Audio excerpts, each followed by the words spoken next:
review on The Boy in the Striped Pyjamas by John Boyne. But before we get into that, I'm currently reading Children of the Mind by Orson Scott Card. And that's my new bookmark. It looks like a headband. And if you hear some background noise, it's probably because I left my air conditioning on because it's not even the height of summer and it's just so hot.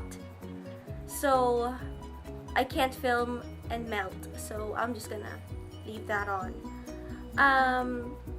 So The Boy in the Striped Pyjamas is like a Holocaust, World War II story, but from the perspective of a child. I gave this book 5 stars on Goodreads, and it's 214 pages. I think children can read this, but only if you think they're mature enough to handle it, or like, because it doesn't really get gory, but you know, your imagination can fill in the blanks. But for an adult, this would be a quick read, and one that's from a completely different perspective, and it's an innocent perspective.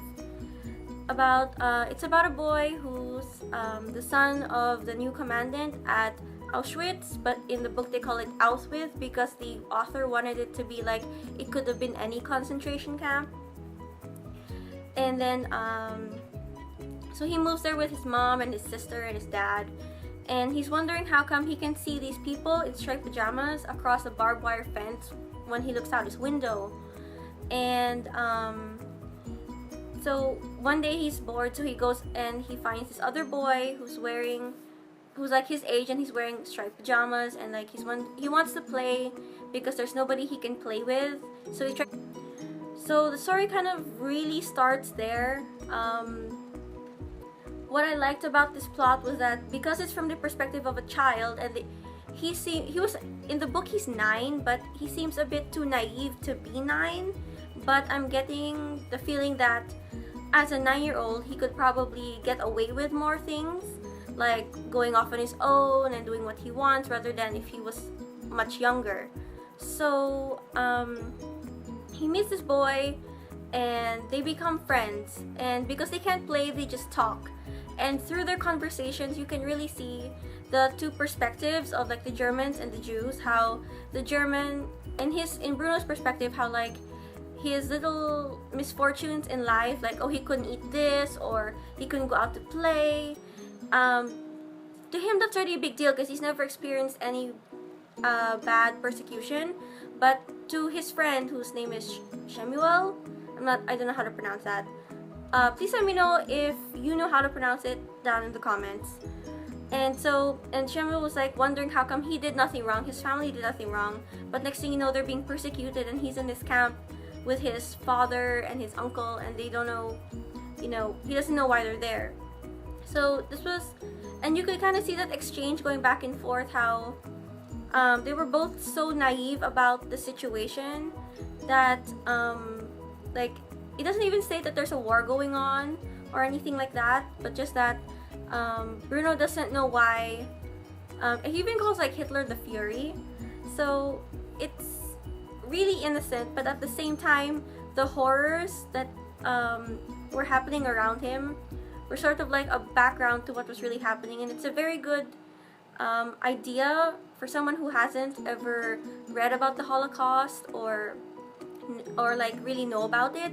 This is a great way to introduce them, I think, to that point in history. And I've never really read Holocaust books before. This would be my first, because I normally read like Tudor era type historical fiction.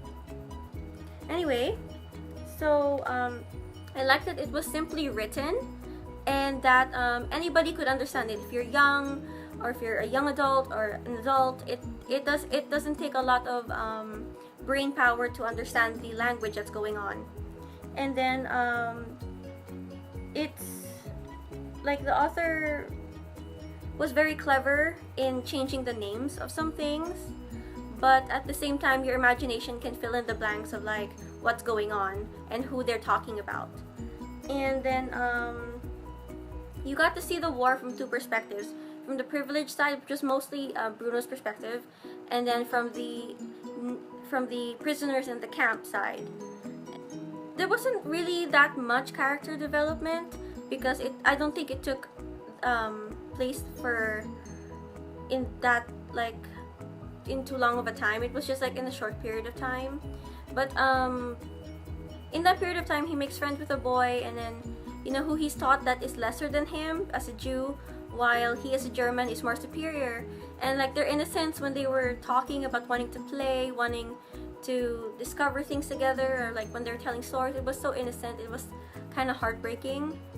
And then the main lesson that I learned from this book was that hate is taught, not, you're not born with hating someone or a certain race or a certain culture. Yeah, that's it. I think that this was such a very good book. It was a short read, a good read, and please let me know down in the comments if you've read this, or if you've read any other Holocaust books. What would you recommend? You know, let's be friends, let's talk. Comment, like, or subscribe. Whatever, do whatever you want. So thank you for watching. Bye.